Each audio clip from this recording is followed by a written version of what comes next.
नमस्कार दोस्तों, जैसा कि मैंने सुबह के वीडियो में आपको बताया था कि मैं एक निजी यात्रा पर बिहार आया हूँ। अभी मैं जहानाबाद जा रहा हूँ, एक दोस्त के गांव में जा रहा हूँ। वहाँ एक कार्यक्रम है, उसमें हिस्सा लेने।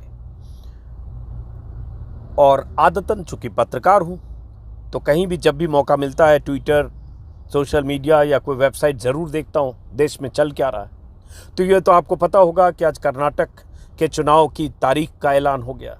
ये भी पता होगा आपको शायद कि विपक्ष के नेताओं की आज भी मीटिंग हुई है और तमाम विपक्षी दल, जो करीब करीब अब 1.5 दर्जन विपक्षी दल हैं, उन दलों के नेताओं ने मोदी सरकार के खिलाफ या मोदी सरकार और अडानी के रिश्तों को लेकर, जेपीसी की मांग को लेकर एकजुटता दिखाई है। और कांग्रेस के नेता आज भी काले कपड़ों में दिखे और कांग्रेस के कई नेताओं ने अलग अलग शहरों में आज भी प्रेस कॉन्फ्रेंस किया, कल भी प्रेस कॉन्फ्रेंस की थी।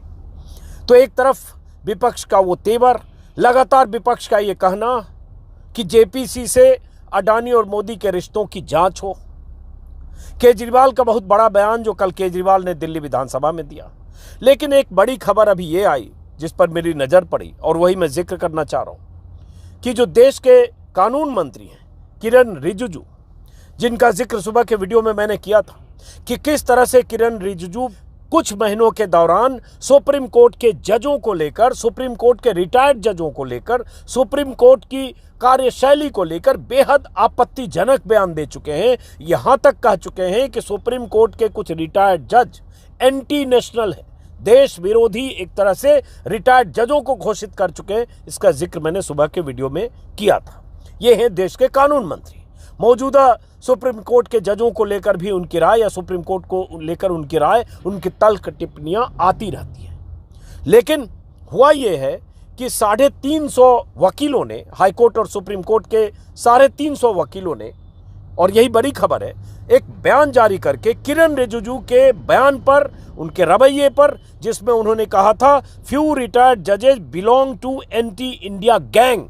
जरा सोचिए, देश का कानून मंत्री सुप्रीम कोर्ट के कुछ रिटायर्ड जजों को एंटी इंडिया गैंग घोषित करता है सिर्फ इसलिए कि कुछ ऐसे रिटायर्ड जज हैं जो जिन्हें लगता है कि लोकतांत्रिक ढांचा अगर चरमरा रहा है।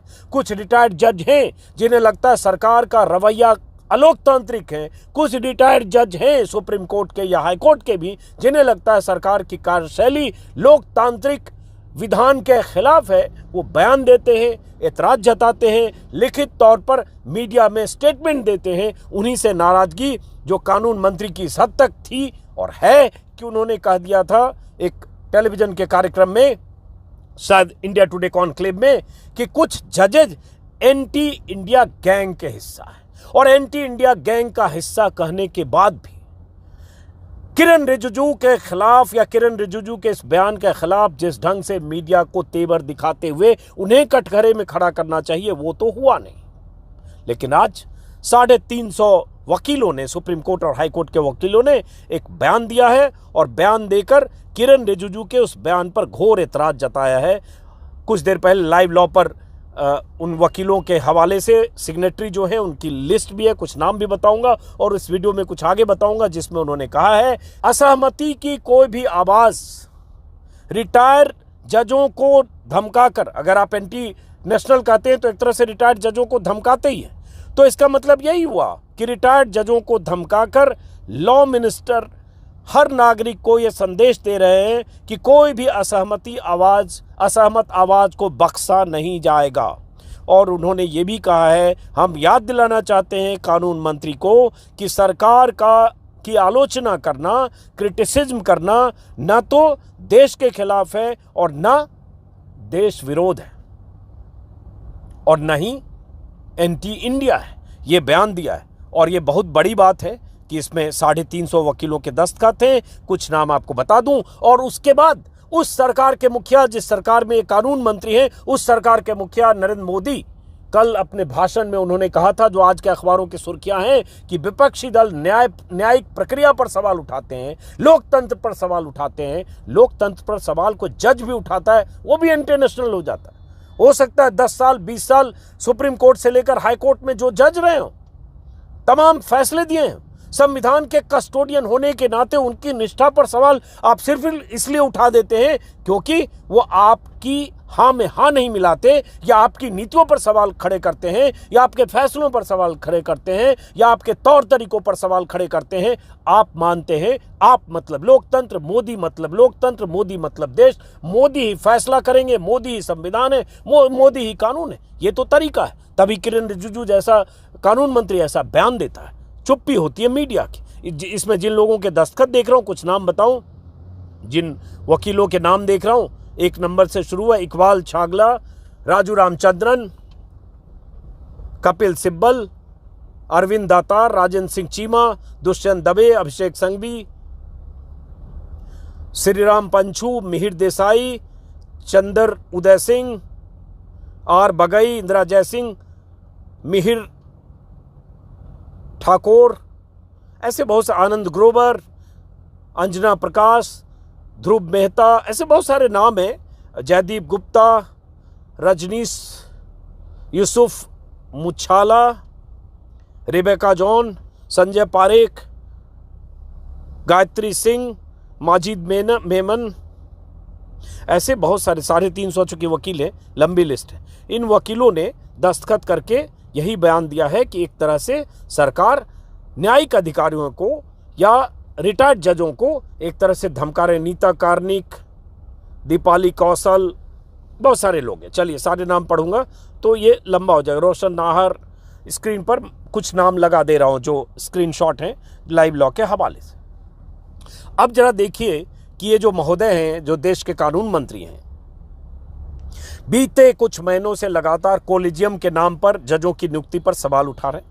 वो कुछ सवाल मान लीजिए, चलिए वाजिब हो सकता है, कॉलेजियम से आपको एतराज हो सकता है, जजों के चयन की जो व्यवस्था है उसमें कुछ खामी खोट हो सकती है, उस पर एतराज हो सकता है। लेकिन मंशा और तरीका और रवैया, और वो भी सुप्रीम कोर्ट के लिए, वो क्या है? क्यों? क्योंकि सुप्रीम कोर्ट के कुछ फैसले सरकार के मुताबिक नहीं है। कुछ जजों की चाहे ऑब्जर्वेशन हो, चाहे टिप्पणी हो अदालत में कार्यवाही के दौरान, चाहे उनकी शैली हो, चाहे उनके फैसले हो, वो कहीं न कहीं सरकार को खटकते हैं। तभी इस तरह के बयान आते हैं। जैसे एक बयान में देख रहा हूं जिसमें कानून मंत्री ने बोला था, मेरे पास न्यायाधीशों के सीक्रेट दस्तावेज हैं। ये बयान देना कानून मंत्री का कि मेरे पास न्यायाधीशों के सीक्रेट दस्तावेज हैं। हर जज अपने परिवार को बनाना चाहता है जज, ये कॉलेजियम सिस्टम पर एतराज जताते हुए कहा।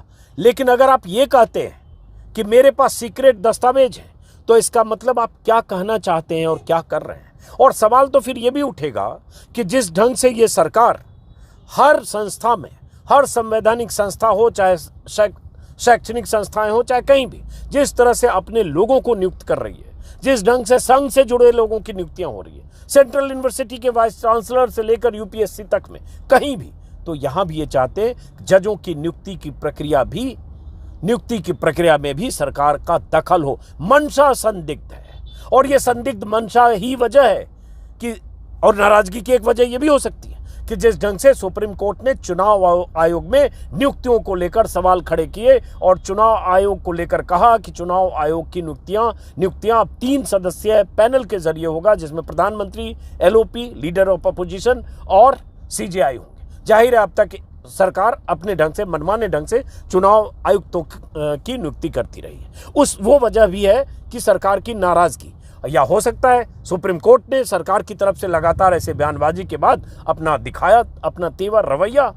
लेकिन सुप्रीम कोर्ट के ऑब्जर्वेशन चुनाव आयोग को लेकर बहुत कुछ थे, जिसमें सुप्रीम कोर्ट ने कहा था कि चुनाव आयोग इतना निष्पक्ष होना चाहिए कि वो प्रधानमंत्री से भी पूछ सके, प्रधानमंत्री के रवैये पर या गलतियां अगर होती है, टॉप पर जो बैठा है उसके रवैये पर भी उसे नोटिस भेज सके या आचार संहिता का पालन लागू करवा सके।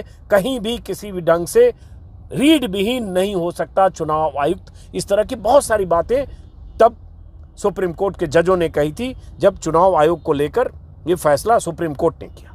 लेकिन किरण रिजिजू के लगातार के बयान जजों को, सुप्रीम कोर्ट के जजों को धमकी देने वाले कि सुप्रीम कोर्ट के जज लक्ष्मण रेखा पार कर रहे हैं, जब राजद्रोह के मामले पर सुप्रीम कोर्ट का बहुत सख्त रवैया था तब। और एक तरह से लगता है किरण रिजिजू ने मोर्चा खोल रखा है एक तरफ जजों के खिलाफ या जजों के खिलाफ नहीं कहेंगे, सुप्रीम कोर्ट ओवरऑल, लेकिन ये जो बयान है ये बयान उस संदर्भ में है जब वो कहते हैं कि एंटी नेशनल रहे रिटायर्ड जज।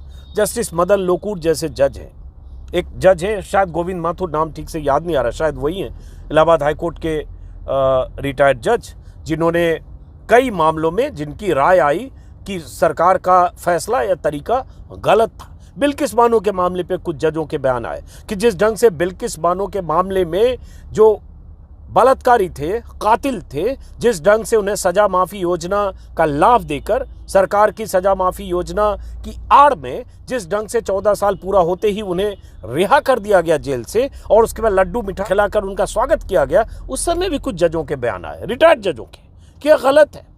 तो जो लोग ऐसे बयान देते हैं वो सब किरण रिजिजू के मुताबिक एंटी नेशनल है और इसलिए एतराज जताया है 350 वकीलों ने। बहुत सारे बयान देख रहा हूं, एक बयान और है, कुछ न्यायाधीश जो भारत विरोधी गिरोह का हिस्सा हैं, जो सामाजिक कार्यकर्ता होने का दावा करते हैं, सरकार के खिलाफ विपक्ष की भूमिका निभाने के लिए न्यायपालिका को बदनाम करने की कोशिश कर रहे हैं, न्यायपालिका को बदनाम कर रहे हैं। इन सब का सवाल जो जजों का होता है ज्यादातर सरकार के रवैये पर है। न्यायपालिका को बदनाम कौन कर रहा है और कौन बयान दे रहा है, कौन लक्ष्मण रेखा बता रहा है, कौन न्यायपालिका या जजों के बारे में कहता है हमारे पास सीक्रेट दस्तावेज, वो बयान मैंने आपको सुना है। ऐसे बहुत सारे बयान हैं। तो बहरहाल किरण रिजिजू के इन बयानों के बाद अब जो बयान आया है 350 वकीलों का, वो देखते हैं कि उसके बाद सरकार की तरफ से क्या प्रतिक्रिया आती है। किरण रिजिजू ने एक ये भी कहा था कि अपना काम छोड़ राजनीति कर रहे हैं जज, गुटबाजी और पारदर्शिता की भी कुछ बात की थी उन्होंने। तो ये सब इस सरकार में हो रहा है, सरकार के मंत्री ऐसा कर रहे हैं। सीजेआई जो मौजूदा सीजेआई हैं उनका रवैया